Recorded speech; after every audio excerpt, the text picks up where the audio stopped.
That's what it says. Are we live? That's what it says. Did we do it? I'm gonna hit the record button. I'm scared. Also, and we're gonna go. I'm also on the page. I don't see anything. Yeah. Either.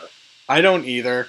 But we're just gonna record it and act as if it's happening, because hopefully it'll just. Is there any way to test this? This is again. I have a viewer streaming with the reads now. Yeah, yes. There it is. We should be All live. right, we're live. We are live. Streaming with Rio. We are live. Restream.io. And so is the video just going to be our logo? Yeah. Well, I'm going to swap over to this, and so we're going to skip the intro because you guys have waited long enough. Hello. Welcome in. Imagine that there was a fun logo that, all the intro and whatnot played.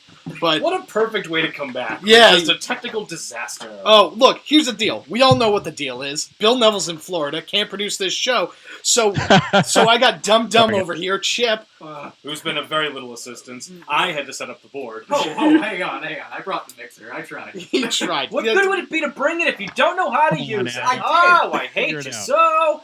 Anyway, hey everybody! I don't know how many people are watching. Hello. I'm assuming this is working. We're just going to go ahead and pretend it is. And hey, welcome back. If it's Wednesday night, if it's 8 o'clock, where have you been? We've been doing these for a year. Have you not been listening? I've been slowly losing my mind down here like the Riddler, doing shows by myself in my basement. Oh. And now the lights are on. We wanted to... welcome back. I think we were planning on a different intro, but now we're in it, and we're live, and we're doing it. So I'm just going to take it from the top for old time's sake and see if I remember how to do this after a year. Oh, boy. This will be the final time I introduce myself this way, because later on in the night, we're going to tell you what our future project is that we are crazy excited for, and I'm going to use my real name. But for one last night, one last show, one recap to rule them all. Well, my name is Jason Maltoff. I am Liam Striger. And I am and always have been. We are back as the New Age Insiders. You can find us on Twitter, and that's about it these days, but we're working on that. At New Age Insiders, at the Eddie McCabe, at Bill Neville 87, if I'm remembering that correctly, I sure hope. Oh my goodness. You are still good. We do have a Facebook page. We are live on youtube.com/New Age Insiders. We have a lot more fun links and stuff to share with you guys in the coming months. But if only for one last time in this kind of environment, we are the premier place for wrestling fans to connect, discuss, and to be heard. I think I remembered at least most of it. Yeah, you definitely got it. And we have been away for about a year, and so we're going to decompress. It's time. 280 characters, Eddie. That's going to be weird. That's the first time I've done this, right? Yeah, right. Fourth wall up, fourth wall down. It's really tough in 280 characters to express exactly how you feel. There might be people that have been like, man, you've turned into quite the grumpy curmudgeon. And it's just like, you might be right. Or you might be limiting to 280 characters. You might not pick up sarcasm. And I don't hate AEW. I have thoughts. We're going to talk about all that. We're going to talk about the state of WWE, the state of AEW. We really haven't got a chance to talk about that promotion much at all. We can even talk a little Payback, but we're very excited to also talk about our future. The second season of NAI is going to be kicking off in a new and spectacular way. Different, but awesome, amazingness. But let's, and Chip is here too. Yeah, and Dum-Dum's here. Hi, Dum-Dum. Hi, how are you guys? For the first time in forever, Chip has decided that we're just going to drag him along. I'm not in the suitcase this time. I'm actually here, and you invited me this time. Yeah, we did. All right, so some people are still saying that they're not seeing anything. I am on the feed and I am seeing it. Okay, well then we'll record. We were recording it and we will post it, and we'll go with that. All right, so let's talk about where we think. It's been a long year. Yeah. I want to talk about what you think about where we are in the world of wrestling. People got exposed as sex offenders. Oh. I don't know if you've heard about this COVID-19 business, but that's starting to really shake things up. Yeah, The Rock has it. Now there's your overlap. Right? No, it's real. Now, not only is it a people pandemic, the people's champion has it. This is real. I think that girl Kayla Braxton was she had it twice. Yo, send her home. Like, what's going on? Yeah, she was literally Stop there going 2 out. weeks Yeah, later. stop Like, sending the COVID girl back to work. Like, holy crap! I don't even know who she is. She can't be that important. So where do you want to begin? Do you want to begin with COVID-19 and where we are in the world and wrestling world? Let's start with that. Because I've never seen anything like this. I don't think anyone has. Yeah, let's. What do you think of the Thunderdome? First off, before we even get to that, I do want to say, all the way from Orlando, Florida, Bill Neville is joining us via Skype. Hey, Bill. Hello, everybody. And so, How's everybody doing out there in any it's island? been too long since we've sat down and talked like this in this basement. You know? There's so much to Agreed. discuss. So, Bill, you're in Florida, which is basically where COVID-19 is vacationing and hanging out, meeting lots of friends. It's like you know how you hear like one monkey at the zoo has chlamydia, and then all of a sudden all the animals at the zoo have chlamydia. Florida has chlamydia. To be fair, it's mostly down in Miami-Dade County, which is like 4 hours south of I me. refuse to So believe that if they're getting Florida as a whole is getting looped into I this whole refuse to Miami believe it mess. didn't start and is exploding in Tampa Bay, because Tampa Bay isn't a town; it is a giant Waffle House that just people live in. That's true. So And let's Tom talk Brady's about, there. because this is what we do best, not just wrestling, but let's talk about Tom Brady's not in Tampa Bay. We're not gonna breathe that into existence. he is. I haven't seen it, so it's not real to me yet. I'm very much in the sand. I've I seen it. don't want to believe it. Yeah, I can't wait to have to watch that. You guys want to hear something crazy? Even after Tom Brady signed with the Buccaneers, Tampa Bay season tickets for the whole season started at $400. That sounds about right. How much does it cost for a pirate to get his ears pierced? A Buccaneer. We're so back. And We're so back. Nice. So, Bill, the real question I have is how has it been actually being in Disney World during the apocalypse? Well, for about 4 months, we couldn't be in Disney World during the apocalypse, but it reopened on July 11th and July 15th, and it's been Yeah, your videos it's been look like you're in weird. a zombie movie. a lot. Yeah. A lot less people there. You know, everybody's got to wear masks, all different kinds of different health checks and temperature checks, and making sure that everybody's healthy that's coming into the park. They don't have a fever or anything like that. But the biggest difference is the crowds, and I would say on average maybe 10 to 15 minutes of max wait for rides, which is pretty crazy. COVID-19 really is, on all seriousness, obviously just kind of like rocking the planet right now, and because America is slipping away from its status as a first world country, we're getting hit pretty hard, right? Because a lot of countries that are actually starting to come out of this, like New Zealand, basically has a report. Right. Well, New Zealand has reported cases in like a month. Right. Hawaii, Japan. There's just a lot. For all the terrible people that like to call it the China virus because you secretly can't use the N word in public, so you're getting away with whatever you can these days. For people that insist on calling it the China virus, like 4,000 people in China died, and we're at like $1.80. So let's not point fingers, shall we? But the reason I bring it up isn't to get into politics and the fact we desperately need a new president. Who said that? It's the fact that right now everything has been affected, and the reality is that we are not out of it yet. And unfortunately, as much of a bummer as it might sound like, we're not out of it for the foreseeable future. And the reason I bring that up is because like the Thunderdome might be here longer than you think. Because what Vince is going to have to do is there's two parts of this. Town by town, he's going to have to figure out if he's allowed to have people. But hear me out. Most places he can't. Exactly. But let's even talk about, like, whenever the time is. I don't want to bum people out and say 6 months from now. Here's the thing. So I work in live events. So I'm currently not working. Yeah. And we are strapped in because we don't think that we're going to be able to go back to work till 2021. Yeah. Oh, you won't. Yeah. That's in 4 months. Yeah. Like, I'm not trying to be a dick. Oh, yeah. Of course you're not going back to work in 4 months. Like, of course not. I thought you were going to say 2022. Oh, yeah. Like, I'm serious. Oh, yeah. Because, like, the grand scheme of things is this. Even when you go town to town, and let's say that what you decide to do is you're not going to be the traveling circus, you're going to pick the 3 towns in America that let you have people. All of them. Probably. Vegas, 3 in Florida. Right, exactly. That's exactly it. Miami, Orlando, and Las Vegas let you have people there. But the reality is, like, what if there's a mandated federal level soft openings, right? Let's say we have a new president in late January and there's mandated soft openings. Now, if you're Vince McMahon, you have to decide whether or not it's not even just about do I want to have fans, It's what's the aesthetic going to be if the building holds 15,000 and I'm allowed to have 4? Right, because it's going to look weird. It's going to look weird if we can have fans, but I have to have everybody 6 feet apart. Exactly, because my instinct would be to just shove everybody opposite hard cam and make it look like it's full. But if I have to disperse people, then it's just going to look like I'm playing to an empty house. Right. And what we've seen before, the only thing I can compare it to is independent shows that insist on going to baseball fields. Yeah. Where even if you have a good crowd of a couple hundred people, It looks empty. right, for an independent wrestling show, let's call it 500 people, is great. But when you can stick 2,000 people in there, it looks like nobody showed up. Right.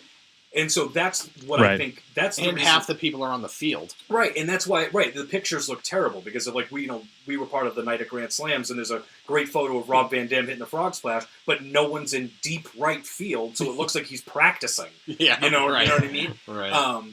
And so the reason, like I said, what do you think of the Thunderdome? Seeing as how it really might be part of this programming for the foreseeable future. So I've absolutely loved what sports have done over the last, few months with the way that the NHL and NBA have handled coming back.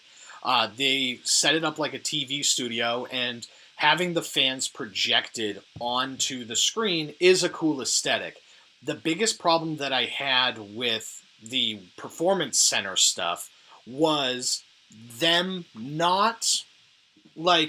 them just having a smattering of NXT people around in the plexiglass. It looked like they were wrestling in a fish bubble, and it wasn't appealing at all. Everybody was too close, and the masks looked stupid. And you're right. And the biggest thing is, it's like, look, I understand that it's somewhere Vince McMahon was like, this is perfect because they're giving me the ideal crowd reactions. But it was just so hammy because it was just, you could just tell it was talent cheering the faces and booing the heels and doing exactly what they were, quote unquote, supposed to do. Right. And so it just came off hammy and disingenuous. Now, don't get me wrong, I don't like, so my biggest complaint about the Thunderdome, I think the aesthetic looks just fine. My favorite part is that the Thunderdome doubles as another LED wall. Yeah. So like when Randy Orton comes out and it's an extension of his entrance, that looks really cool. And I said this on Twitter. What I also, when Randy Orton comes out, you know how they drop the pyro 360 now? Right. Any crowd that chants what or CM Punk, I want them to drop Randy Orton's pyro on them. Yeah. Back when we have live crowds. Yeah. I'm talking about actual human beings burning Stop it! Right. Burning for being stupid. Right? I want Randy Orton's punishment to rain down on all of you. Because what and CM Punk are terrible chants that need to be eviscerated. Always. So the thing about the Thunderdome for me is I kind of like the aesthetic. It's fine. It's a little trippy and hard to get used to. Yeah. But once you get past the am I on mushrooms feeling of watching a crowd with a bunch of TV screens, the only thing I really don't like, and again, I want to be as positive as I can be about this, because I do give WWE credit for making the best of a bad situation. Right. This isn't that ticket sales have been down. Yeah, so now we they're did this. sticking, screens out there. Yeah. This is the world we live in right now. However, the thing I hate is the pumped-in crowd noise. I hate it. It doesn't bother me. I hate it. Terrible.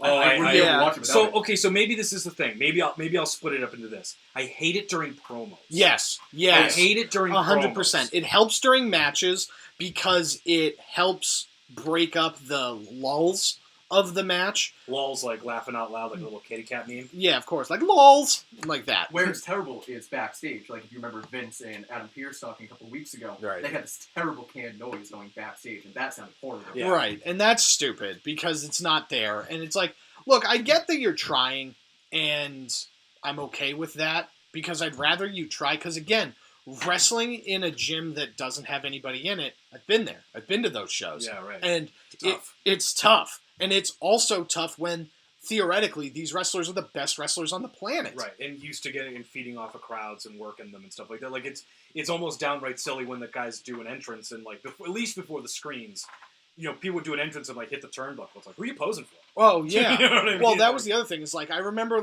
even Becky Lynch, it's I don't know if you think this is stupid, but I'm taking it as you think this is stupid. And she would just walk down and fake high five people on the way by. And it's just that's really funny because you're making fun of this. Yes. But then you'd see somebody that's not as quality of a performer, and they would do their entire entrance because this is their entrance. Right. But it's you're not playing to anybody. All the way down to standing on the turnbuckle and being come on, make some noise. It's no one can. Nobody. Are you talking to the speaker system? Yeah. Are you talking to the guy at the hard cam? You know what's the Because Yeah, You know what's the worst part about the whole crowd noise thing that they're pumping in is that WWE, as we know, is scripted. NBA pumping in crowd noise is weird. But WWE, they know exactly what's coming. And the perfect example of that was at SummerSlam when Roman Reigns showed up. And you didn't hear any crowd noise until at least 4 or 5 seconds after the announcer was like, "It's Roman Reigns! It's Roman Reigns!" Like, you knew that guy was running down the ramp. Get that ready. I got to admit, like, although I hate the promo part of it way more than, like, the crowd helping to add drama to the show, I just don't like it. And I know that the alternative would be silence, which I'm sure would ultimately be worse. Right. Well, that's what WrestleMania was. Do you want to talk about how bad WrestleMania was? I was dying.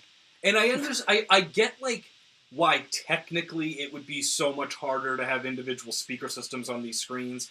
And then the idea that we've already had, like, one moron fan dressed like he's in the Klan, and we've had, Chris Benoit. Right, we had a Fire Velveteen Dream sign, which that guy should be applauded. But, like, there's things that, imagine what a wrestling fan would do and scream if they can't get kicked out of the building and arrested, if they'll just get their feet cut. So I understand why it's like, listen, I can't trust you, monsters. Yeah. You know what I mean? You're all sweaty animals, and I can't trust you. I completely understand that. But, like, it's just, there's something weird about it to me when it's just, but again, I understand they're making the best out of a bad situation. On the other side of things, AEW is kind of going with the limited capacity people where they can approach. What do you think, before we get into AEW in general, because you and I really haven't had a chance to talk about it on the air almost at all. Right.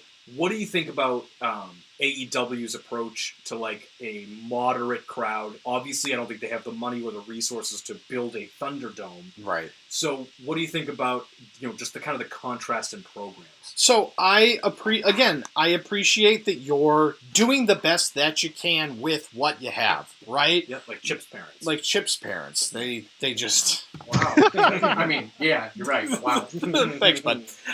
So the thing with the AEW is that they have very different situation than WWE. WWE, for as much as AEW wants to tell you, has more money to spend on this type of stuff. So they can rent out whatever the Delta Flight Miles Arena is down in Orlando. I think it's called the Amway Center. The Amway Center. I knew it was some sort of plane or something. It's all the same. So they can rent out the Amway Center to do that. Whereas AEW is like, oh, I already have the Jacksonville Jaguars Stadium, so we're just going to use this. Yeah, right. This is what we're going to use. And so, yeah, if you can bring limited capacity and, it works for you. It just, that's the aesthetic. I would actually hate it if AEW tried to implement big screens or something too. Yeah, right. Because it would just feed into a problem that I already have with AEW of them trying to be WWE and just being the, like, annoying little brother at times. Sure.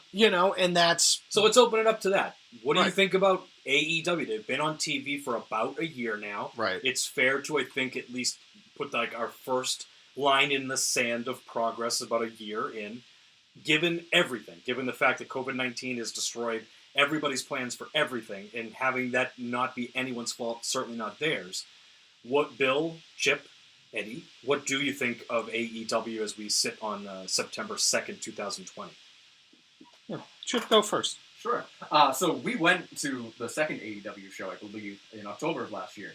And it was good. I'll never deny the in-ring stuff is okay. It's good. It's better than it should be. But everything outside of that, Eddie and I have talked about this a bunch, is the storyline stuff. Everything good is on BTE, but they don't put it on TV. They need to incorporate BTE into their TV show more, and I'm sure Eddie will talk more about that. Yeah, Bill? Is that a rating issue, why they can't put most of the BTE stuff on TNT? So I have a theory behind that. And so AEW is the company. AEW owns the ad time. And I think, and again, now this is just 100% speculation, right? I have no concrete facts to back this up, but again, AEW, the company, pays the performers to be on Dynamite. They pay them to show up, they pay them to cut the promos, and they pay them to wrestle. BTE is owned by the Young Bucks. It's not owned by AEW, it's owned by the Young Bucks. That is their YouTube channel. So they want to keep being the Elite alive because it's a revenue source for them specifically. Okay. And Not a bad thought Sure. at all. and I don't know if they, cut people checks for appearing on bits, but you have to have I would doubt it. right. So, hey, Dark Order, all 15 of you, like, you're going to Hey, be... Ministry of Darkness if they weren't interesting. Yeah, but it's just like, they're all going to do a bit, and now everybody, like, what's his name? Silver or something? John Silver, everybody seems to love him and find him to be hilarious. And it's like, well, I, as Matt and Nick, get the Being the Elite viewership YouTube revenue. And am I cutting John Silver a check? Probably not. Probably not. And so I, selfishly, want to keep Being the Elite alive so that I have that income coming in. I have a different theory that does not dispute your theory. Right. We could both be right. Here's what I think. I think what they originally planned on doing was having Being the Elite because it was already cooked into the product, like cooked into the mindset of the Young Bucks and Cody, right? The plan was to have it be much more incorporated into the program. Right. Eventually we'll get there, but let's just do it. Now what my theory is I don't think they're having any fun as the bosses, and BTE is the fun thing they get to do on the side. Maybe. I think this is their fun YouTube project that saves their sanity. Right. Because between the Young Bucks basically quitting Twitter, and Brandy quitting Twitter, and Cody having to defend himself 24 hours a day, and even Tony Khan is like, why aren't you guys bowing to us all the time? This is weird. Like, yeah. I really think that now BTE is like their sanity project because Maybe. I don't think they like being the bosses. Yeah, because that's the thing that breaks my heart about AEW is I don't think that AEW is bad. It's just not the best it could be. Because, like, the big thing from this week, and Dynamite, I believe, is on right now, and so we'll see what ends up happening, and then All Out, or whatever their pay-per-view is this Sunday. Right. So... It's Left Foot In. Saturday, that's right. And then Left Foot Out, and then Shake It All About in December. It's true. That is true. But you had Kenny Omega put on the cleaner sunglasses at the end of Being the Elite this week. That is... Everybody and their mother. Danny Russell's been telling me forever that... Danny is the man. Danny is the man. But...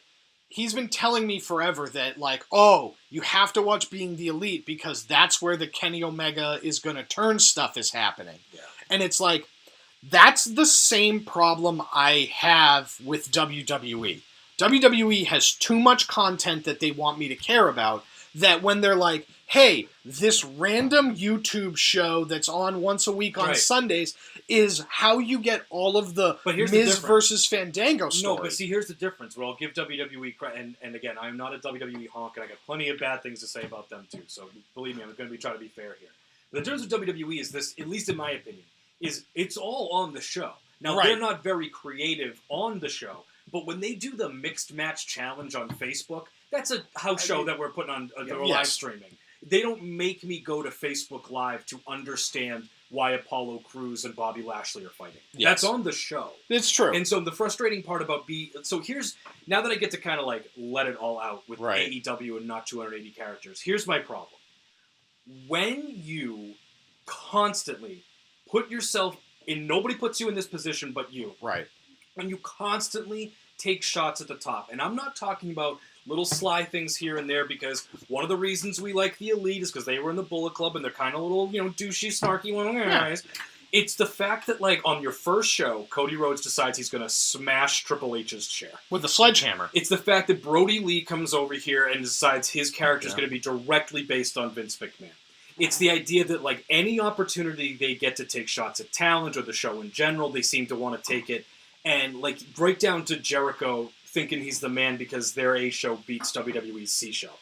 And I thought at the big press conference in Jacksonville that it wasn't about them. It was about the future and difference and change. The world. And here's something that it's not a fan thing. I've heard, and correct me if I'm wrong, please do, that the everybody gets health insurance is a load of garbage. No, I've also heard that not all the talent has health insurance.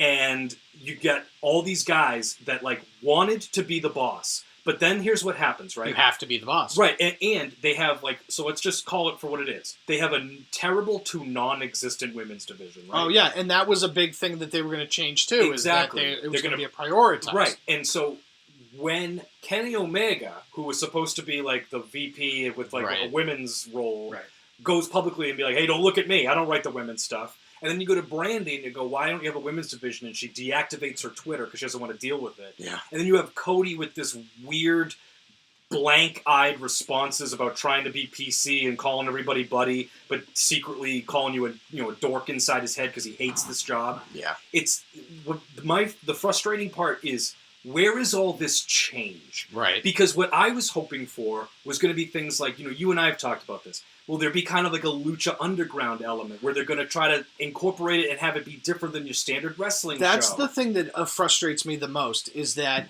you have the budget to put on a real television show, and you've shown that you have the production value to shoot with high-definition cameras, right. But you refuse to just bring Being the Elite over to...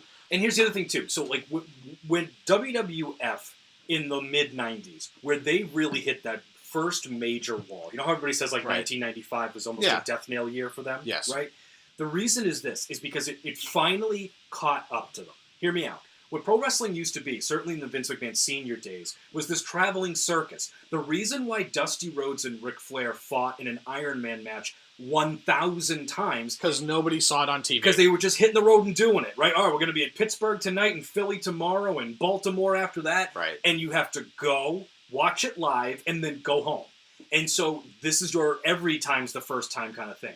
And so then wrestling turns into something televised. So now I have to have Ric Flair and Dusty Rhodes fight, but I got to tell you why, and I got to get there. Right. And then all of a sudden the WWF, over time, just stopped having the ability to go, oh my God, like you've compared it to Cirque du Soleil a bunch of times. Well, guess what? Cirque du Soleil does different shows, but when they're running a show, it's the same one every night. Yes. You know what I mean? Yeah, that monkey acrobat does the same monkey acrobat routine. Exactly. And so with WWF hit a real wall, and still to this day I think are having trouble just in a different way, they've learned some lessons, is this is a thing that usually is like once a month at an Elks Lodge, people fight, you have fun, you go home. Now they're like, oh, we have 12 hours of programming a week, and we expect you to follow along and buy the network and get the stuff and buy the shirts. Right. And so here's the thing with AEW. AEW started in September of 2018 when All Out was a huge success. All In was a huge success, right? That's when their wheels turned and really got into motion, etc. Right?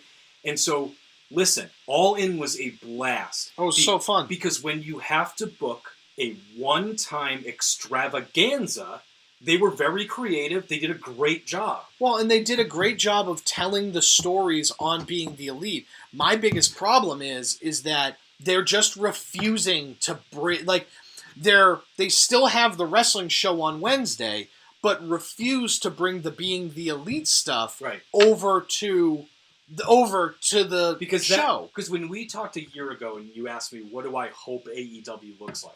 I hope that everything between matches is Being the Elite. Right. And then the matches are the one thing we didn't do on YouTube.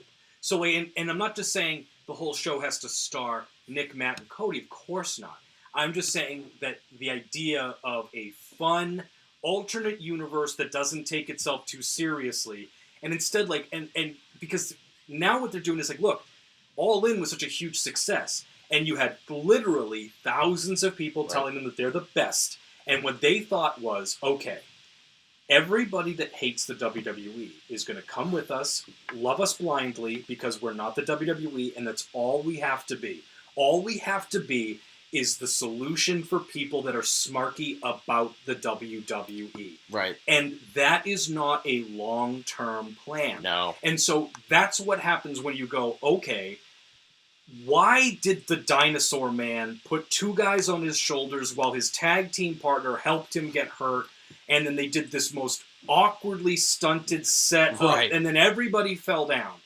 And it's like, I'm not even comparing botches, because that's not even a botch, that's a spot. Yeah, it's just... And so the answer isn't, how do we just out-young buck ourselves every week? It can't be that. No. And so my frustration with AEW is, all right, you're like kind of like Nitro. Yeah. You're better than 2000 Nitro. You're worse than 98 Nitro. You're better than TNA in 2013, but you're not better than TNA in like 2007. Yeah. You know what I mean? Yeah. And so it's like, I don't really know what your identity is, but here's another issue I have with them. And I know that they've only been around for a year and there's time. Yeah, right. But you got to hear me out here. Because their women's division's a joke. Oh, yeah. There have been 4 male champions. Yes. 2 world champions that are former WWE world champions. And 2 TNT champions that are former Intercontinental champions. Yes. You know what I mean? So it's like, look, I'm not telling you that the first 10 champions had to be MJF and Hangman Page, but maybe one of them should have been by now. I mean, holy crap. Again, you had an opportunity. What you did was you blew it. Cody was doing this really fun thing where he was gimmicking the U.S. Open Challenge to the TNT Challenge. Yep, and it was a good way to get Newtown on the... That really should have gone to Sunny Kiss. And it didn't have to be that night, but book it down the road. It should have gone to somebody in-house. Right. It should have been somebody on the AEW roster. Not Luke Harper. No. You know what I mean? Because now it's just like, look, is everybody... And the number 1 contender recently was Nick, the animal guy. Nick Cage? Who was the big giant guy? Nick Cage. The former TNT champion, right? The guy that eats chickens whole. Yeah. And he fought Ambrose. Well, that's a former TNA champion. Brian Cage. Brian Cage. Brian Cage. Very recent Impact champion came in and got a spot. And it's just like, what about MJF? What about and he's going to get Moxley on Saturday. Right, and look, I'm not stupid. He's probably the next champion. I'm just saying that this pattern of bringing, I mean, like, God bless them, but I mean, they're not Zack Ryder. Right. WCW brought in Kevin Nash, Scott Hall, Hulk Hogan, Macho Man Randy Savage, Ted DiBiase, right? Yeah. And say what you will about him, but brought in like Mr. Perfect, the Ultimate Warrior. You know what I mean? Yeah, right. They tried with some big guys. Like Bret the Hitman Hart, right? They signed real people. And AEW's like, oh yeah, we got the Revival and Zack Ryder in your face. Yeah, right. You know what I mean? And it's like, okay. Oh yeah. And Ty Dillinger. He's the chairman. Bill, what do you think of All Elite Wrestling? And why do you spend most of your time at the Magic Kingdom instead of watching AEW?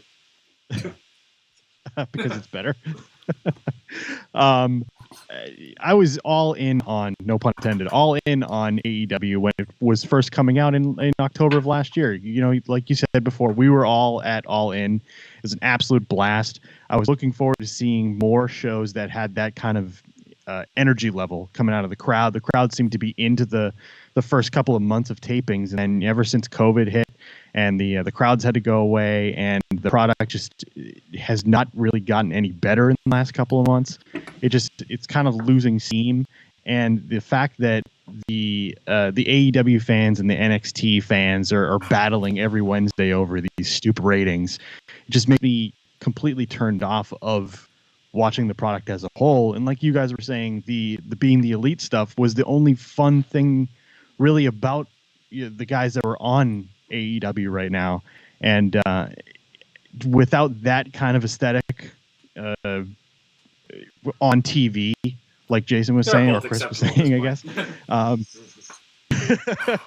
without that kind of aesthetic and that fun, laid-back atmosphere of backstage being presented on AEW television, it just didn't really feel any different than WWE to me. I'm not telling you that AEW is bad, and I hear people screaming at me, being like, "Well, what about signing Moxley and Jericho?" Yes, very big names. You also got Chris Jericho at 48 years old, and Dean Ambrose hated it there. You know what I mean? That guy would have wrestled for us, rather than going back.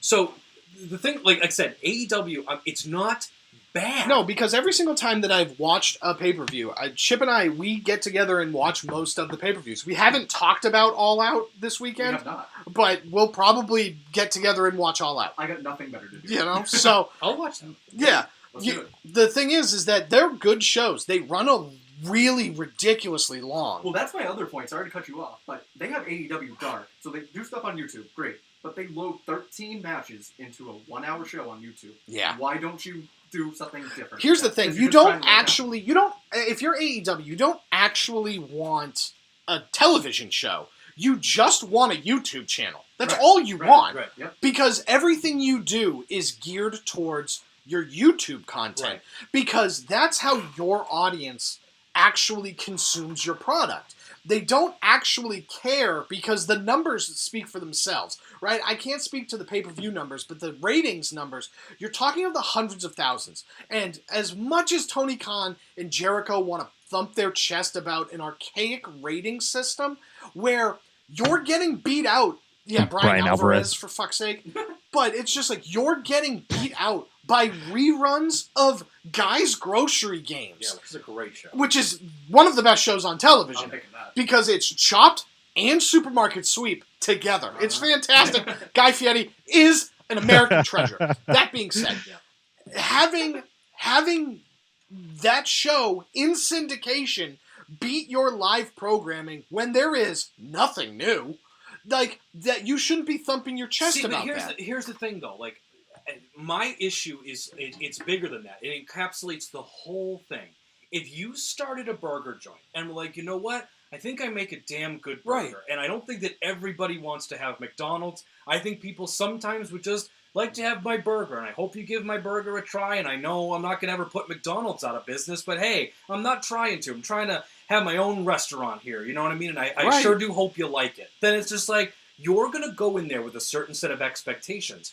Instead, what the owner's done is be like, McDonald's is the worst, am I right? I mean, for years they've got worse and worse. They don't have playpens anymore. They don't show the Fry Guys. They used to have Nintendo 64s. Right. I don't know if anybody burgles ham over there anymore. Yeah. You know what I mean? And so it's like, oh, you know what I'm going to do? I'm going to start a restaurant, and not only am I going to be better than McDonald's, but I'm going to be bigger than McDonald's, and more people are going to eat at my restaurant than McDonald's. And it's just like, okay, man, you better make one hell of a cheeseburger. Yeah, I know. You know what I mean? And so the issue I have with AEW is they're fine. They're not bad. Right. The roster's good. The production's fine. They've only been around a year. They'll get better. Right. So I'm not trying to be a dick about this, but when you smash Triple H's chair, Right. and when when Chris Jericho acts Sasha Banks and rubs her nose in the ratings, and when every opportunity you have to take sly or underhanded or overhanded comments about WWE, well, guess what I'm going to compare you to? The goddamn WWE. Right. Who, I'm sorry, everybody, does literally everything better than AEW. Well, and it's the thing that nobody wants to talk about, because everybody wants to talk about the con money, right? And what you need to realize is that Vince McMahon will go broke trying to save the World Wrestling Entertainment Federation. Done it before. You know, he will give his last dime to save WWE. He would sell his house to keep Raw on the air. Right. Whereas the Khans owned the Jaguars, and I keep forgetting, and this is a thing that I should probably know by now if I'm going to keep making this point, but the Khans own an NFL franchise, and that's their secondary business, right? Because whatever money that the Khans made was in a completely different industry. Yeah. They were rich tigers of the Jungle Book. Yes, 100%. But like the only one that I do know is like Robert Kraft. His secondary business is the Patriots. His primary business is paper products, and that's his passion is handies. Yeah, his passion is Korean handies. Yeah, But the Khans made their money in something else. That's their primary business. Then they have the Jacksonville Jaguars, which is their secondary business. And then AEW is like tied for third or fourth. You know what AEW is? Yeah, they also own a team so in the you're league just as well. fifth. You know what AEW is? AEW is the boat, right? Yes. Like, look, we're doing okay. Right. So I'm going to have the big house, and I'm going to have the nice cars, Yep. and I'm going to have the watch. And if I can afford it, I'm going to have the boat. But if we start struggling, guess what the first thing to go is? The boat. Right. You know what I mean? Because Daddy Khan. Because I'm not going to sell Right. the house, and I'm not going to sell the cars, because I got to get to work and live somewhere. So guess what we're going to have to sell? Right. The boat. And that's what AEW is. If it pays for itself and we have a good time, fantastic. Sure. But I'm not going to struggle over this. Yeah. Meanwhile, Vince McMahon, if somehow SmackDown's ratings could get better if he donated them a kidney, he would. You know what I mean? Yeah. And that really is the difference between the two. So I want to say something nice about AEW. Oh, because yeah. I don't want people to just be like, you hate them. I don't. I really hope my point is hammered home now that I don't have 280 characters, that I do think they're very good. I just hate the fact that they've forced me to compare them to WWE. Right. They've done that. I don't want to. The Revival make me do it. Chris Jericho makes me do it. Cody Rhodes makes me do it. And Brody Lee makes me do it. And so it's like, it's not my fault here. Right. It's not my fault here. Because everybody that's on that roster are people I want to watch wrestle. You know what I never, ever, not once compared to WWE? Lucha Underground. Right. Never once. Because they were like, hey, we're over here doing our own thing. We're doing our own thing. God bless you. And you know what the funniest part is that, because I've had conversations with Brian Cage about it, because I was like, I loved Lucha Underground, and I'm so sad that this is gone. He's just like, he looks at me and he goes, dude, you have no idea. I tried to own it. And I was just like, I would love for you to have owned it, to keep that thing going, because it was so different. Yeah. It was so different. And that's what AEW needs to do, is they, like, All In was them doing their own thing. And it was built as doing your own thing. And it just sucks because, like, yeah, if Kenny Omega is going to be the cleaner from now on, and, like, stop being goofy DDT, DDT Kenny Omega, I'm in. I'm 100% in. If he really decides that it's like, I've had enough fun being this, like, goofy vice president putting young people over. It's been a year. Now it's time to actually be the best wrestler in the world. Because that's what I always wanted too. So, like, it was a multi-edged sword, because it was, like, the thing I was most excited about of all on AEW was the ability to see Kenny Omega on weekly television. Yeah. Right. And I'm not telling you that it hasn't been nice. He's a tag team champion. He's not an irrelevant guy. Right. But yeah, to be honest with you, that was the one that I really hoped would have been the first AEW champion. Right. So somebody like an MJF, or even if it had to be a Moxley, would have come around and knocked him off. But what I was really, really hoping for was kind of like a statement guy that I just don't think Chris Jericho is. Yeah. Because Chris Jericho is like, don't get me wrong, I understand. He's still sellable, he's still talented, he's unbelievably marketable. But the difference is, it's like what I hoped for them was, again, to be the world champions in wrestling right now are, let's just bear with me, Tessa Blanchard at the time, Roman Reigns, Seth Rollins, and Kenny Omega. Right. Not Chris Jericho, who the average person would imagine is still in the WWE. Correct. You know what I mean? Correct. And so somewhere along the way, I just feel like they lost their mission, and then the point I made earlier, I think, holds. There's an enormous, enormous difference from booking an extravaganza to 52 shows a year, every year, forever now. Right. And then you got to get to the point where, like, yeah, the Young Bucks got famous with the PWG stuff. We're going to work 3 matches this weekend. We're going to outdo ourselves. And you might not see us wrestle for months, because if it's on a DVD somewhere, you can't see it. And so now they're going to be on TV every week. So that's why the dinosaur flips over everybody and everybody falls down. Right. Because now I got to out Young Buck myself every week, because I'm used to doing these traveling shows. Right. I really think that's a concentrated point. Yeah, and they need to learn, as executive vice presidents, like, you're a television producer now. And it's something that, for the most part, I try to handle with NAI, and sometimes you win, sometimes you lose. But the idea of, don't let things get to you, because somebody's gonna say something shitty on the internet. Right. Yeah. And it does, like, you can please some of the people all of the time, but not all of the people ever. What they really, really thought was all of the goodwill from All In would follow them, and none of the bad. And what they have to understand, to your point, is that, like, look, wrestling fans, not you guys listening to New Age Insiders, you're wonderful, but the average wrestling fan is a sweaty, obnoxious virgin nerd.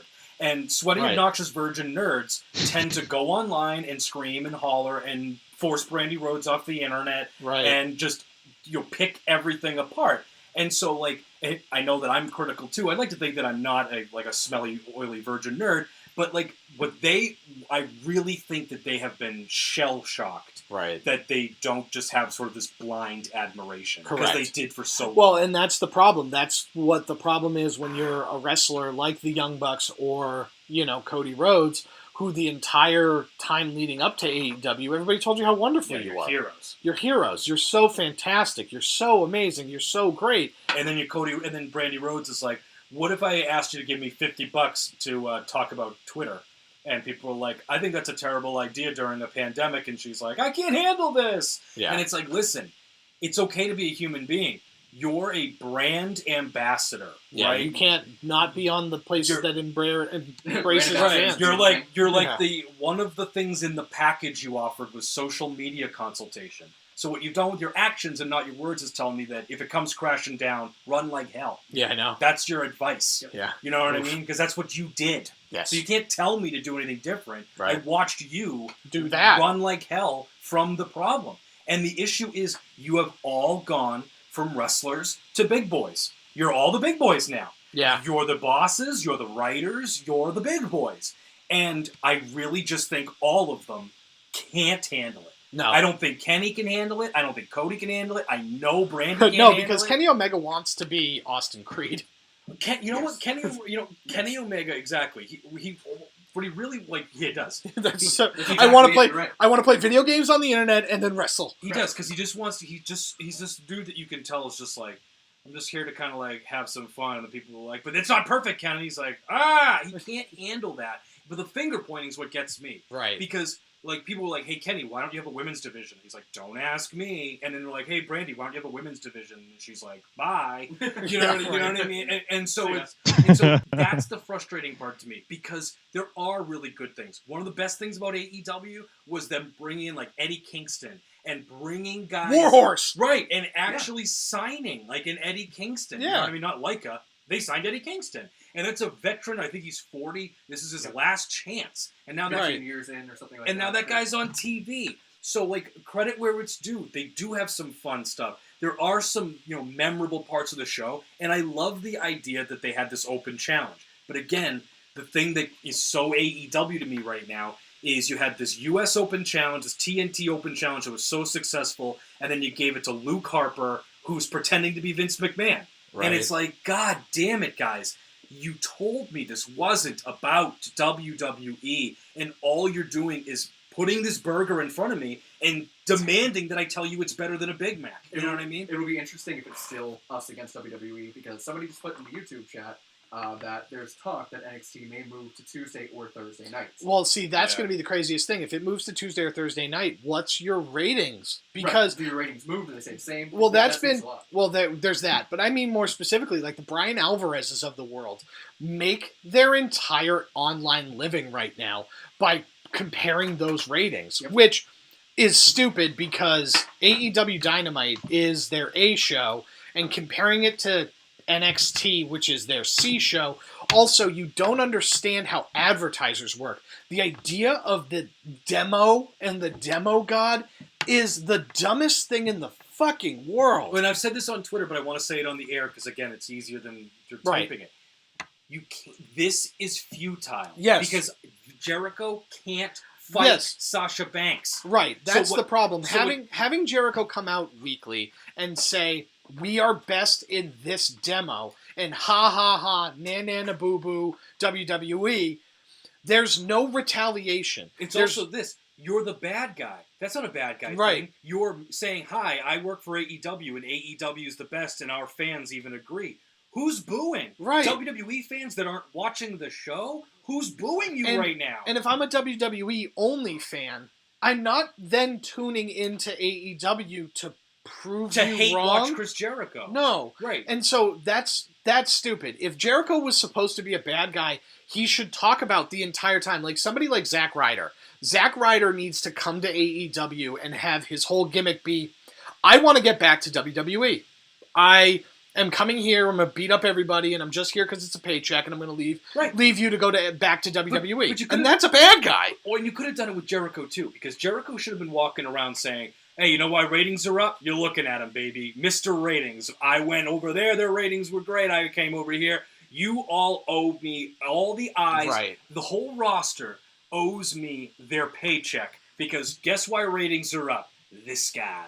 Because that, you know what that does? Right. It still brags about the ratings. Correct. But it aims it at the locker Roster. room. The implication is I'm a former WWE, I'm a future WWE Hall of Famer, and I'm the reason people watch the show. And that way, Orange Cassidy, whoever it has to be to vanquish him, can be like, no, I'm the draw, and I'll prove it to you, whatever. Yeah, I'll be the hero. But when he goes on Twitter and goes, hey, Sasha Banks, I beat you, it's like, guess who you're not going to fight this year at the pay-per-view? Sasha Banks. Yeah, So what he should, again, be doing is, who's your opponent? Orange Cassidy?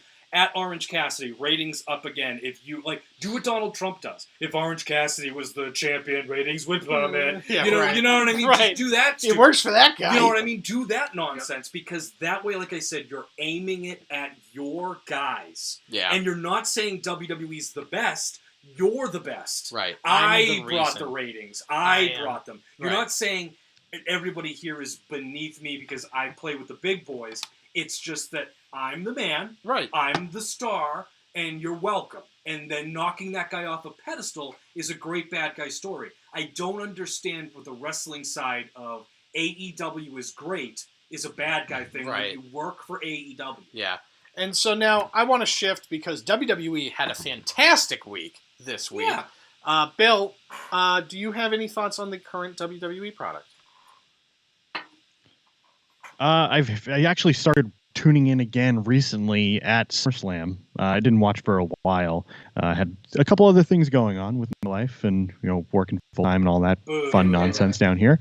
But I did start tuning back in at SummerSlam and seeing Roman Reigns come out as the Roman Reigns that did come out, seemingly with a new attitude and vestless for now, and with Paul Heyman, that's a huge plus for him. Seeing the stuff that they were putting out with the Undertaker retiring supposedly after WrestleMania, and just the Randy Orton of old coming out now and shining. I have actually fallen a little bit more back in love with WWE right now. And just am enjoying what I've been watching. I really liked weeks. Payback and forgot Raw was on. Chip, what do you think of what WWE's got going?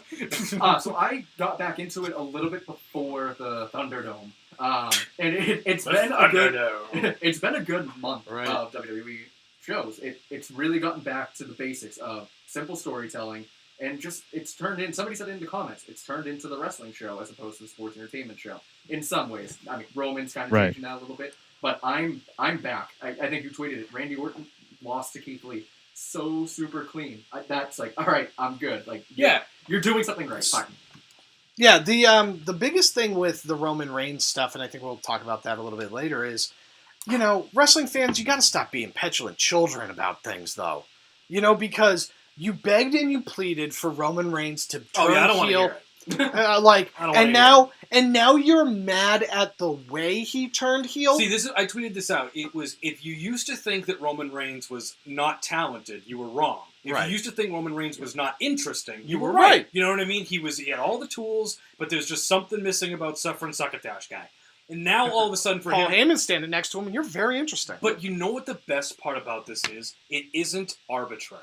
When people demanded, and looking back, we were wrong, ha ha ha. But looking back when people, let's call it 2012, were basically just pleading for John Cena to turn heel. Right. Like, I'll give you my leg.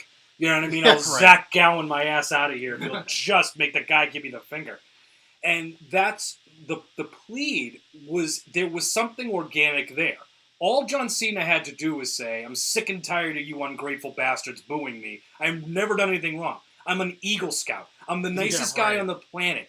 Everybody wants me to be their son or marry their daughter. What is wrong with you people? Right. I put on quality entertaining matches. I'm wearing jorts, keeping that alive. I'm crazy nice to sick kids, and you act like I'm the devil. What is wrong with you people? All you had to do was that, and just be like, I don't care anymore. Guess what? Guess what I'm going to do? My moves are going to get doomier. I'm only going to do them. No more suplexes. No more DDTs. Nothing else. That's it. You're going to get so doomed you don't even know what's coming. And my sixth move's ugliest back fist ever. Yeah, no, I'm going to do that. Yeah, my Dragon Ball Z back fist. Yeah, I'm going to drive you. You thought it was bad before. I was trying to please you, stupid idiots. Imagine what I'm going to do now that I hate you. But Roman Reigns is not dissimilar. Where if you're Roman Reigns and you go, oh, okay, I asked to stay home with my family, so I lose all my title shots. Anytime I come out here, you people boo me out of the building when I didn't do... All I did was get hit with a chair by Seth Rollins, and you booed that guy. I'm the good guy in the Shield, and you hated me, and I don't know what I did wrong. Right. It was everybody in the Shield absolutely loved me, and then we split up, and you all hated me. Exactly, even though I'm, like, super talented and handsome and tall and the guy you liked the most out of the group. That's what you liked the most. Yeah. And if he wants to just be like, oh, guess what? I have stopped caring about your approval. I am going to do what I want, when I want. I'm going to make my money and go home because the company takes opportunities away from me when I prioritize my family, and you boo me every time I take a deep breath. So I don't care about either one of you anymore. I'm going to work with this slime ball who knows how to skirt the rules, and I'm going to beat up all your favorites because God knows I tried and you didn't want to play along. Right. There's real character motivation there, unlike the Big Show who's like, oh, it's a tag match with a lot on the line. I'll probably punch my partner. You know what I mean? It's like, that's not compelling. You know what I mean? That's just things that happen. Right. And so, like, this Roman Reigns has an actual reason for him to come back and just be like, I tried. I tried to be the nice guy, and now I'm vestless aggression. Yeah, right. And this is happening. And like, look, I'm incredibly intrigued because the idea of a no-nonsense, don't care what you think of me ass kicker leading the World Wrestling Federation makes a lot of sense. worked before. Yep. You know what I mean? I'm not telling you he's Steve Austin, but guess who else is in Steve Austin? Everybody, all of them. Like they're so not Steve Austin that they're talking about making Steve Austin the GM. Yeah, so it's like that's how not Steve Austin you are. I also want to thank The Rock for getting too famous to book, so we had to acknowledge Steve Austin exists. Yeah, right. because that's what happened. And then getting COVID to prove to everybody that's real. Yeah, The Rock. He's like the Oprah of people. Right, only he didn't go to Pedophile Island. She did. Of course she did. Yeah. You know Oprah is Harpo backwards? Wow. There you go. I did know. You all do. Today's years old. Yeah, there you go. And so, like, with Roman Reigns, like, look, I'm not going to rewrite history and be like, I've always been a fan. No. I've been rarely a fan of the direction. I've never called the guy talentless. Never. And so it's like, it's just like, honestly, like, I'm not telling you he's the same dude, but a huge reason I'm such a Brock Lesnar fan is the nailing of the presentation. Right. Because Brock Lesnar's not the first big dude to throw people. No. It's just that they've nailed the packaging and he's lived up to all expectations. Roman Reigns being with somebody captivating and just being like, I no longer care about the rules. They've only made about 500 movies about that. Also, you know what I mean? Also, I'm gonna call out that JD New York guy or whatever. Oh, that guy. Oh God! He sounds like he fell out of Vince Russo's butt. He does. He really does. Like, for real, man. Like, you can't go and have that show and like still say that you know what the deal is. He's got to be with Paul Heyman to be a bad guy. Like, of course I know he's a bad guy. He called himself a genius. Yeah, he goes, like, you got to be kidding me. Why would he have a Money in the Bank contract? So he can just do whatever he wants now. He can just do whatever he wants now. It's like, buddy, none of this is on the up. You're acting like fictional characters. Right, you're acting like the right. You're acting like, you know, like the Yankees won the World Series, and all of a sudden, like, the Dodgers ran in and were like, let's see about that. Yeah. One inning, winner takes all. Yeah, and it's like, that's not what happened here. No. That's also, not. You know, it's just like you're like. Everybody that was complaining, and that guy specifically, that was complaining about having the contract and not signing it and like signing it later, and it's just like, dude, get over it. It's too real for you. You gotta knock it off. He literally goes, that contract should have been null and void. And that bell rings. Like, what if I told you that contract was a clipboard with a piece of paper that probably said, Roman, come down at the 17-minute. Yeah, it was the booking sheet. Yeah, right. Like, that's the thing. It's like when they show like the thing, the contract signing on Raw, and it's just the WWE logo. It's like, Paige is gonna wrestle Charlotte. Yeah, it's like that's not a contract. It's not a real contract. Nor do the names are in big enough times. Also, you can see it on pro TV. wrestlers don't sign contracts per match. Yeah, right. No, they don't. Also, here's the big thing. Let's say that was real, right? 100% real. Well, here's the deal. Braun and the Fiend already signed the contract saying that Roman Reigns was going to be in the match. Right. So he didn't. He didn't sign it yet. And again, who the fuck cares? I know. Because the ref rang the bell when Braun attacked the Fiend. So whether Roman Reigns, because Braun didn't get an entrance either. I can't stress this enough. A 75-year-old man decided what was going to happen no matter what happened. Yeah, I know. No matter what happened. Oh, I know. Guess how many championships Ric Flair won? 0. Guess how many championships Ric Flair was told he was going to be handed? all 16 of them. Yeah, because he didn't actually wrestle nobody. No. You know what I mean? No, so he didn't. It's insane. It would seriously be like if you watched Endgame and were just like, what? Oh yeah, so everybody's just gonna get snapped back into existence and know how to fight, and there's nothing wrong with their bodies, and Spider-Man's just Spider-Man again, and now he's gonna, and Right. Thanos had like 50,000 of them, and like 200 Avengers are gonna beat them, and then Captain Marvel's a lesbian, and it's just like, holy Lord, dude. Yeah, it's Christ, a bro. movie. It's a movie. It didn't happen. Shut up and have fun. Yeah. What's in the water out there that makes the bagels so good and the people so mad? I know. You know what I mean? But it's just like, and that's, look, here's the thing, Internet. I would zoom in if I could zoom in on myself. Look, we've been gone a long time, and you got crazier. Like, my God, yeah. oh, yeah. wrestling, What happened? like- I left you alone for 10 minutes. No, we stopped doing the show for a year, and you assholes can't figure out how to keep your shit And all together. you dug into bunkers and had these flags and all. Let me tell you something. None of them earned your loyalty. AEW's been around for a mediocre year, and WWE is the most frustrating thing in the world. Yeah, All right, you know yeah, what I they mean? suck. You They took shouldn't- down our video that had 200 views. Right, so before you call me some WWE honk, they are the worst, right? Yeah. And so don't be wrong, I had a good time at Payback, and I want them to be good. NXT Iron Man Extravaganza was a ton of fun. I really like champion Drew McIntyre and feel terrible that he's going to wind up doing this whole thing in front of nobody. I know. He's been great. He's really He's- been a staple. He's terrific. And the other thing about Drew McIntyre... He's going that to lose to Keith Lee. The thing I like about Drew McIntyre, too, is that, like, you know, we were texting with Jamie about this. It's just like, listen, no offense, everybody on the roster, but you're also goddamn small. I know. At least when I see, you know, Drew McIntyre, I'm like, oh, yeah, that guy would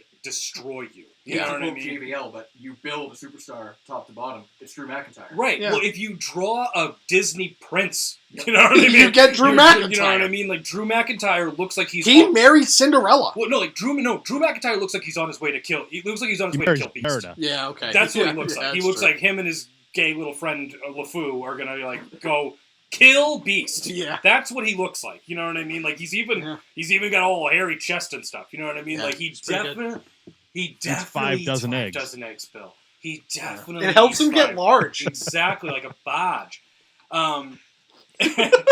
And but stupid WWE. But I do give them credit for trying to make, you know, lemons out of lemonade. Yeah.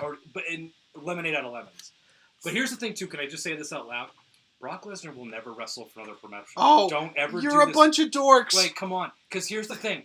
Even, let's just say in a one-time situation, Tony Khan outbid Vince McMahon, right? See, and again, this goes back to the thing we talked about earlier. Vince McMahon in in WWE, have more money than AEW does. Correct. Not the Khans, Right. but AEW. Let's just say though that this Tony Khan is having a midlife crisis, wants to buy, you know, the sports car, right? Right. And for a one-time gig, just throws Yeah. Brock because $20 million guaranteed one night's work, right? Vince McMahon wouldn't touch that, right? Yeah, of course. Here's the difference though. Vince McMahon would never bring Brock back again Right. because he'd be so fucking mad at him. You know Yeah. what I mean? He'd be so Yeah, it's angry at him. It's true. Like we watched the Last Ride special. The Undertaker signed up for Starrcade, and Vince McMahon called him and was like, "What the hell are you doing? They're gonna think you're gonna be on the show. What are you doing?" And the Undertaker canceled. Remember that? Oh, yeah. And that was part of the Oh, yeah. Last Ride Yep. documentary where he goes, "Yeah, I was booked to do this convention." Oh, and- Starcast, yeah. yeah. And then Vince McMahon called me and was like, "Hey, what the hell? You know, no. You know what I mean?" Yeah, right. And so if Brock Lesnar just goes to, you know, double or not triple or nothing, whatever the hell they're going to call it, well, now I'm done with Brock. And so all subsequent future paydays from Vince McMahon, Go away. which will add up to more than that one-time check, are over. And I'm not talking about loyalty because Brock No, Lesnar he doesn't care. Because Brock Lesnar I don't even think is loyal to the United States. You know what I mean? I'm just telling you that it's of no interest of him financially to take a one-time shot at the boss when it's going to close that door where they're going to ask you, guess what, guys? Brock Lesnar's going to wrestle for 5 more years if he wants to. And he's going to wrestle in the UFC again. Dana White already said, "Oh, you wanted to fight Bones Jones?" I want him on and Fight we Island. can do that now. Yeah. We can finally do that. I want Yeah, him but on it's like Fight Bones Island. Jones is the champion. He wants to fight Brock. Brock wants to fight him. On Fight Island. And why Fight would- Island. And why would Vince say no to that? It's Well, it's- He Well, doesn't. He doesn't say no to right. that. Yeah. You wouldn't. Why would you? And And he's not under contract. Yeah, they don't have him right now. They technically can't. And honestly, if you're Brock, what we've learned over the last decade, basically, is just like, he's like, I write the contract and you sign it. Yeah, that's exactly what it is. You know well, what I Paul mean? Heyman does. Right, exactly. Here's Yeah. how much money I want. Give it to me. Yeah, And they do. This is what I want to do. I read Outdoorsman magazine while I openly admit in a total shoot that I've never watched Raw. Yeah, right. That's what Brock I does. believe he doesn't have cable. I would Probably not. Yeah, He lives in northern Minnesota. I'm sure he got He's in angry Canada. at the TV. Or, yeah, southern Canada. He's on a farm in Canada. I would imagine that Brock Lesnar one time got angry at whatever was on TV and shot it. Yeah, That's probably. just what I think. That's what I think happened. What do you like about the world of wrestling we live in right now, and what would you change the most? So one of the things that's kind of underrated is that I love that the WWE has kind of started to fill that promise of bringing independent promotions to the network, being able to show the Evolve stuff, being able to see Progress, ICW, like bringing those to the network. It makes the network more appealing again, which is really exciting because I didn't want to pay for Progress's network subscription thing. Yeah, And You I know. did of course for a not. very long time, so that's like a huge thing for me. Like, Yeah. Right. Progress is very good and important to the NXT. Now, are they all? Now, let me ask you this. It's a dumb question. Are all those promotions done? And now just to join the archives or on the network? No, so actually, Progress just got a whole new ownership. Evolve is done. Evolve is done. Okay. Progress is still going. ICW is still going. Because I know And- Smallman sold when he got hired by NXT UK. Right, and then Briley is the only one still there. The other guy, Glenn, dipped out. But all three of the original owners are working for NXT UK. Yeah, so we'll see what happens from there. I'm hoping beyond hope because literally everybody that's important in NXT wrestled in PWG. Yeah. So I would love to see PWG DVDs. That's probably gonna be more of an AEW thing, though. It will probably go. Cole to, Cabana, not Cole Cabana. Joey Ryan was the owner of PWG. Right? yeah, Oh, screw that guy. Yeah. Yeah. Exactly. What do you? So really quick, because we haven't talked about that, Bill, and please feel free to jump in. That was one of the biggest stories since we've been gone. Was sort of the exposure that, and I'm not trying to sound like an asshole here. Wrestling's gross. yeah, And here's the thing too: we had the opportunity to meet a lot of really good people in pro wrestling, genuinely good people. yeah. Todd Warbeard Hansen, Yeah, Todd's a good dude. Tommaso Ciampa. Right. I Ivar. have heard, and I have not heard nor experienced anything that would lead me to believe that Donovan Dijak's not a great guy. Yeah, Yeah. yeah. But, His wife will kill you if you right. do. Jamie Jamakowski's not a wrestler, but a good Right. guy in the wrestling business. When a lot of promoters and bookers were not good guys. Right. Jamie Jamakowski's a good guy. But the problem is that, like, as much as this breaks my heart, I'm not prepared to add a ton more people to that list and stick my neck out for them. Right. Because No. there's been a couple guys that I would have stuck my neck out for that I'm glad I didn't recently. Sure. Because, like, I've got some names in my head that are quote-unquote good guys, but I don't know if I feel comfortable putting them over like that because I just don't know if I You feel... don't know. Yeah, I don't know. Yeah. And so when you see... Oh, There's, one of them's an NXT signee. so there's... there two of them are. Yeah, two of them are. Two of them are. But when you see, so there's two extremes right now, I think, right? There's guys whose, honestly, I think careers are over. Yeah, Joey Ryan, Jimmy Havoc, I think their Jack Gallagher, I think their careers are over. Like, I literally don't think anybody other than Gary's Garage right, will book Joey Ryan. Right. The literal bingo hall. Right. 5 people. Right, because not only are there going to be people that protest, there's going to be roster members that protest, and it's just, I think Joey Ryan's career is over. right. And then there's guys like Matt Riddle that seem to be chugging along and are winning matches on TV. Yeah. And they're talking about it on TV. I know, which is just disgusting. But what do you think of it? What are your thoughts on just the revelations out there and, wrestling in general, what we know? We talked about it. We talked about it on the last episode of season 1 of NAI Live, and that was, it was the troublesome fact that wrestling is still very much a carny business, and it's really unfortunate that they just can't get over that old way of doing things, and it's just gross. Everything about it is gross, from the way that they handle business to the way that they handle personal relations.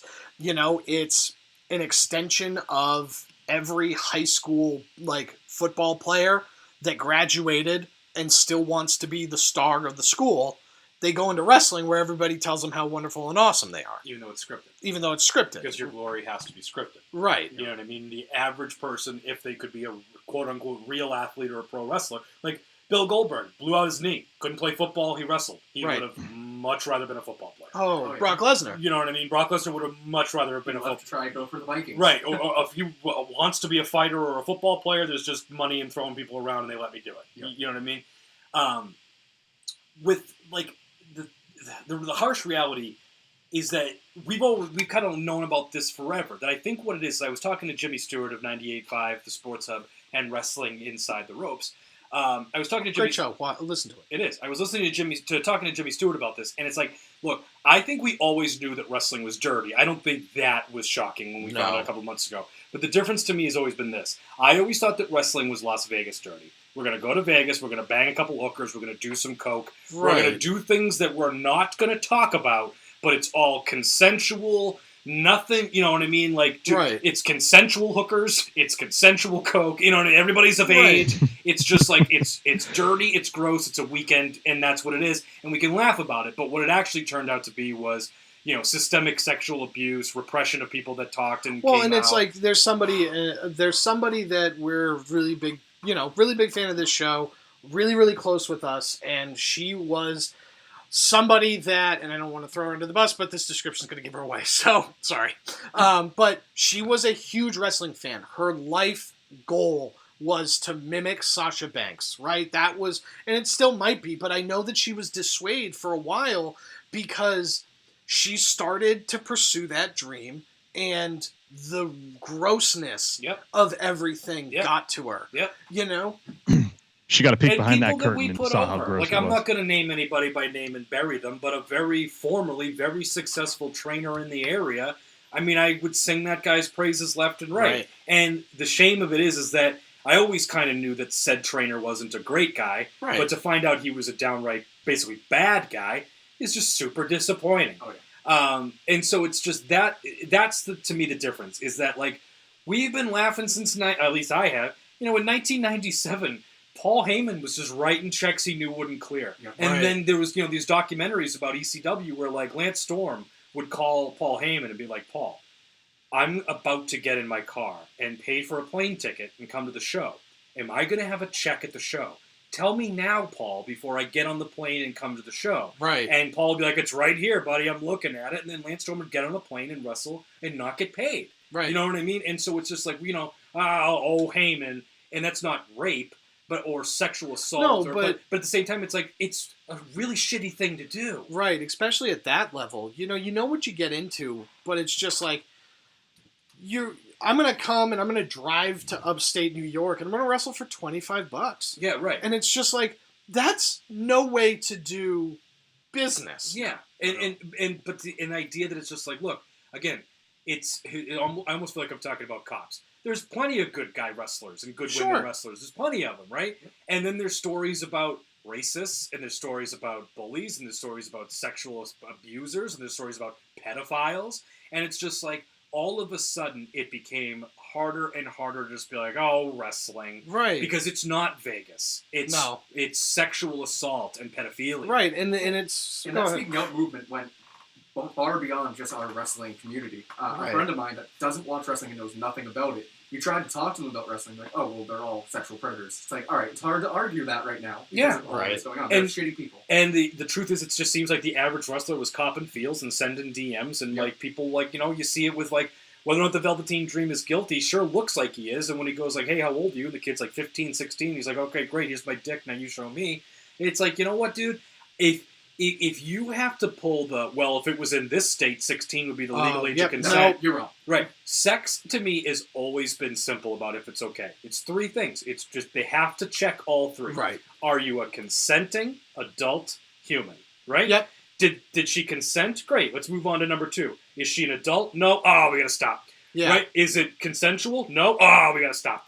Is it consensual? Yep. Is she of age? Yep. Is she a horse? Yep. No, you can't do that. So it's like, it's super duper easy. It's super easy. If they're a consensual adult human, go for it. If they're not all three, get out of there. Zip it up, big guy. Go home and take care of yourself. You'll thank me later. You know what I mean? Because then you don't end up on this list. And wrestlers just can't do that. And then you hear all these stories, and it's gross because, like, you know, for a long, long time, if you were a women's wrestler, it was just like, listen, no one's going to believe you. If they do, they're not going to care, and all I'm going to do is tell promoters not to book you, and they won't because I'm a much bigger deal. Yeah. And so it's just horrible that women had to just, you know, probably still have to deal with that. But to do it on such a large scale, it's just like, look, like I said, the reason why I'll never work in independent wrestling again, I'll talk about it. Sure. But I'll never work in it again is because I don't want my name on it. There's just no, and there's no money, there's no reward. The thing. And it's so gross that I can't associate myself with the people involved. Yeah, 100%.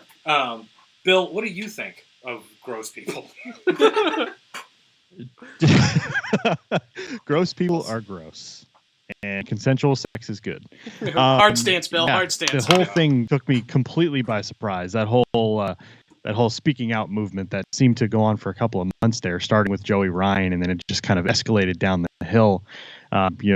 Picking off some huge names, and then just seeing like you guys were saying that Matt Riddle's still on television, Velveteen Dream is still on television. You know, we've heard things about higher up people in the World Wrestling Federation, and we obviously will never leak those stories, but that stuff happens and it's gross. And frankly, I'm kind of glad that it's coming out now, and I'm glad that it's seeing the light of day, so that women and men, for that matter, if there's that kind of relationship going on, can be treated with more respect and more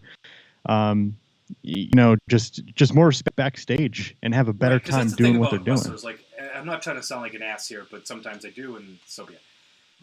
So, wrestlers take it way too seriously. Yes, they do. Right? Because, don't get me wrong, yes. I enjoy it, I lose myself in it, I've shed tears and all that stuff, right? Yep. I would also like to tell you that a lot of the tears I shed and the goosebumps I had is when I was 11.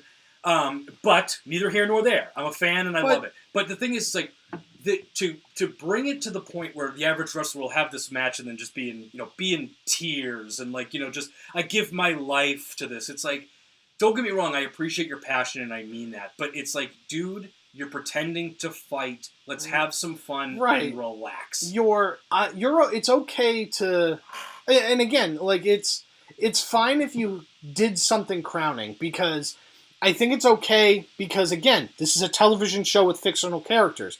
And look, I'm not going to tell you that if Keith Lee won, or here's the thing, if Roman Reigns comes out at the end of SmackDown, you shouldn't start weeping and being breathless that Roman Reigns' surprise return. Yeah, he's on the roster. He's on the roster. That's stupid. But, especially if you're filming yourself. But if you are watching a story where, Drew McIntyre finally climbs the mountain and finally wins the WWE Championship, and you get emotional, yeah, that's no different than getting emotional at the end of a movie. Oh, you know what I mean? Right, and so I don't begrudge you for that. And I also don't begrudge Drew McIntyre for getting emotional for finally climbing that mountain. But yeah, getting emotional of oh, I've accomplished so much by winning this match on SmackDown. You also don't know what you want to be because I've heard people be dude, you don't go at, you don't have Tony Stark and be like, dude, yell at Tony Stark about being Iron Man on Twitter. And it's just well, here's the difference.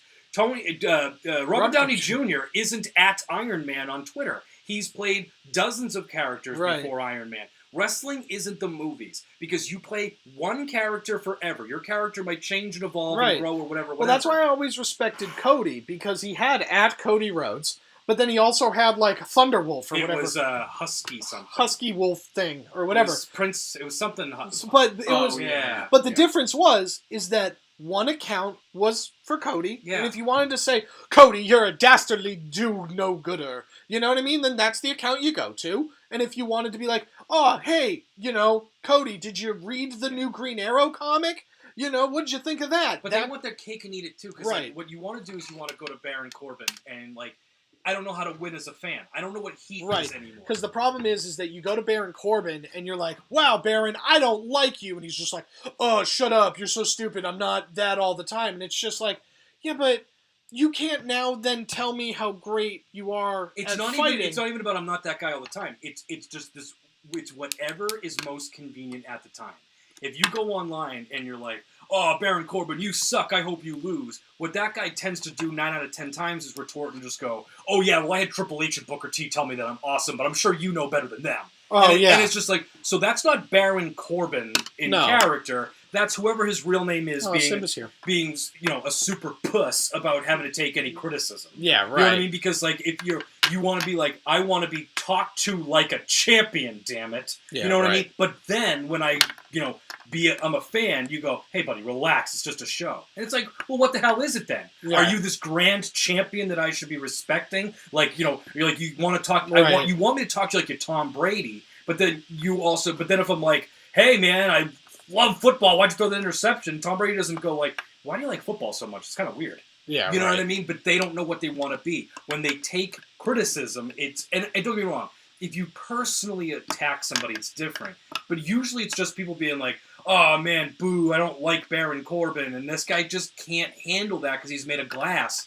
And so he's just like, and they're all made of glass. You don't know what you're talking about. You're a loser, and it's just, but it's not in character. No, he's genuinely pissed off about it. Right, and that's just a modern wrestler problem, I think, in general. Yeah, well, because the access is too much. Because I bet Roddy Piper would have cracked a long time ago because it's hard to have 24-hour access. He didn't have a cell phone. Right. Right, but at the same time, I'd also like to think that there are guys like MJF who are bathing in this. You know what I mean? They're like, oh, by all means, I don't care if you're talking about me, the character doesn't matter. Bring your heat, bring your hatred. He never goes online and breaks character and goes like, you don't know what you're talking about. I was really good at training. He never does that. Right, and I think it's because MJF, I don't know what it is, but I bet you that he has a different social media account. Maybe. You know what I mean? And so, or maybe he knows he's doing his job well because he wants you to hate him this much. Right. Maybe there's that. Maybe. You know what I mean? Like, maybe Baron Corbin should just be like, oh, look, I got, today I have 100 notifications about how much I suck. Good thing I'm a bad guy on TV. Right. You know what I mean? And that's the thing, is just like, because Baron Corbin, and I don't know his real name, but Baron Corbin wants to have the social media presence of Baron Corbin, right? I have the hundreds of thousands of Twitter followers as Baron Corbin. But Thomas Pestock does not have that type of following. I wish I didn't know that. I think less of him. Yeah, I wouldn't. Never would have have guessed that. You're doing filling in for Bill. I just want you to know that. With a lowercase m. Yeah. But I hope Bill's enjoying this because he's just sitting there petting Simba. Sorry, guys. Aww. I'm enjoying everything. I finally changed the Wi-Fi from Simba's Wi-Fi and the password being Simba is the best 24/7 because I got really tired of telling people that was my password. So that's been finally changed. I just wanted to figure I'd give you an update. I did it a week ago. How long did it take you? Wow. But yeah, and so, but I didn't want to update all my Amazons. Yeah, I know. Yeah. That's true. You do have 1,400 I Alexas in the update house. You live in Disney's smart house. I really want to be in Hey Arnold's room. Yeah. That's where I want to be. That's what I'm trying to decide. So, yeah, I mean, I'm pretty sure you're a couch folding out of the wall away. I'm very close. Weren't we here like a week ago in America Fucking started playing every that was weird. Were you here for that? Yes, I was here for that. That was weird. Like, we were just watching something. The Simpsons. And all of a sudden my Google Nest in the kitchen just started playing America Fuck Yeah. Team America. And I was like, yeah, seriously. And like, nobody said Google, nobody said play that. We were just Was it on July 4th at least? And it just like started, and it was just like, okay. It was, what a weird ghost I have. Yeah. You know what I mean? What a specific ghost. Yeah. A very American ghost. Yeah, so we have been talking for about an hour now. Yeah. So I think we've kind of given the people a general preview of what we've thought of the past year in wrestling. There's been some good. I did like Payback. Yeah. And I want to kind of close this part of the show with this from my perspective. AEW is doing a good job for a first-year promotion. Right. You've got to stop making me compare you to WWE. Right. I don't want to. WWE, kudos for making the best of a bad situation. The Thunderdome is tons of creative. But just my fear with the WWE, I said this on the text chain, never in the 5+ year history of our show did anybody call us or did one of the three of us say, you know what the biggest problem with WWE is? The set. The set sucks. That's never been it. It's been the writing, character development, consistent booking. giving me a reason to watch every single week, keeping me invested in a long-ass 3-hour show. No, we all make jokes about how great it would be if SmackDown still had the Fist, but they're jokes. No one's ever said, I can't stand Raw, the set is terrible. You know what I mean? So you building the Thunderdome is very cool, but in no way the problem with your programming. Yes. You know what I mean? Right. And I give you credit for taking a big risk with Roman Reigns when that's traditionally not what you do with your top guys. I give you credit for creating a visual, stupendous environment for your shows. I give you credit for sticking with a guy like Drew McIntyre, pushing a guy like Keith Lee. AEW, I give you credit for introducing the world to new talent and signing some of them. I give you credit for trying new things as well. And I just wish you would just be yourself. You know what I mean? But now let's talk about how we are going to be ourselves in the future. Let's start with Bill, because we haven't put over Bill's thing. Oh, yeah. So, Bill, you're a park hopper. Yeah, so I have a new venture with Danny, and she's over in the other room. She's not on camera right now, but we do have another show, a podcast, a YouTube channel, all the social medias, and we are a couple of park hoppers, and we basically bring you Disney, Universal, SeaWorld news, different updates, and we do a weekly show that drops every Tuesday way more night. Money than you should on check that out. Yeah, the crab cakes were very good, but there was only one, and it was very expensive. So if you want to hear more about crab cake, check out this week's show that dropped yesterday about a dining experience at Chef Mickey's and Olivia's Cafe at Saratoga Springs. But yeah, a couple of park hoppers. We're starting to grow our social pages. Our Facebook is kind of blown up with the live videos that we've done from the parks and Disney Springs and Universal and everything that's happened since post-COVID or post-close down. So definitely check out all of our socials at Park Hoppers Show. That's 2 S's in there. And a couple of Park Hoppers on Facebook, like again, podcast, YouTube, and just hope you guys enjoy what we're doing. You and I will be doing some stuff. Chip's going to help. Yeah, Chip's going to help. We've downgraded from Bill Neville. Yeah, big time. Yeah, I agree. I actually agree with that. But here's what we're going to be doing in the future. One of the big things is we'll be doing a couple different projects. But one of them is we're going to be bringing kind of the general pop culture, all sorts of ideas, wrestling included, but really all things that strike our interest: movies, comics, TV, current events, classic, nostalgia things. Really, the possibilities are endless. Right. And we're going to be doing it in the debate style that really has been one of the more popular things we do, where no matter what the format is, we got a different couple ideas for sketches and topics and formats, and they're going to be all interchangeable. But we're going to be, at the end of the day, trying to settle something. We're going to try to settle a debate. Who's the bigger star all time? Hulk Hogan or John Cena? Joe Montana or Tom Brady? Is hot dog a sandwich? Right. Is hot dog a sandwich? What is the greatest... Does mustard belong on pizza? Yes. What is the greatest Nicktoon of them all? The possibilities are endless, and we are going to be having special guests, guest judges, skits. Bill Neville's going to be part of it. Chip will be part of it. But the idea, it'll be a YouTube channel. We have a theater. We have a set. It's going to be a real, actual production. And yeah, wrestling will be part of it too. But we don't want to be held down to just modern day wrestling because, to be honest with you, it's still not quite the passion it used to be for us. Right. And I really don't want to be a slave to the current product for content. So we really think that you guys are going to get a kick out of it because, like I said, it's going to be skits, pre-produced content that'll be thrown in there as well. But ultimately, no matter how the debate is formatted, we're going to include you guys. It'll be a very interactive experience, and we are going to try to settle some of the internet's greatest debates. So basically, it's taken us an hour and a half to basically say that season 2 of NAI Live is coming. It's coming. It's coming. It's going to be new and different and exciting. Yeah. And we're really, really passionate about what we're going to be bringing you. We think it's going to be a lot of fun. And wrestling will be part of it. It's just not going to be everything. But there will be something we do that is going to be wrestling exclusive. And he's already kind of spearheaded the project. Why don't you tell folks about the wrestling side of things? So basically, what we're going to be doing is, and I got to figure it out because WWE are monsters. But we started the NAI Network, basically repurposing the name, and we are going to take a look at everything good, bad, and indifferent that the WWE Network has to offer. Yeah, and we'll have polls up, so we'll have different pay-per-views. Classic Bash at the Beaches, if you want us to do that. Survivor Series, random pay-per-views. 1997 sold out. There you go. Big shows like that one. Yeah. NWO's only pay-per-view, and WCW NWO sold out 97, sold with a U. Yeah, weird. It was sold out. Like it was bad. And that's why they were like, As long as we cover Taboo Tuesday and Cyber Sunday at one I'll point. do anything. Tuesday 2005 is actually kind of So Or we're 2 gonna years be dipping Revolution. into the nostalgia side of things. And listen, if the show we want to talk about the most is Payback 2020, we'll do that too. Right. But it's nice to know that we can draw from the well of all the classic wrestling moments that made us fans in the first place. Right. And so we'll be doing those classic reviews. And Eddie's already started and done a great job. I'm going to jump in and be part of them as well. I'm sure Chip will be too.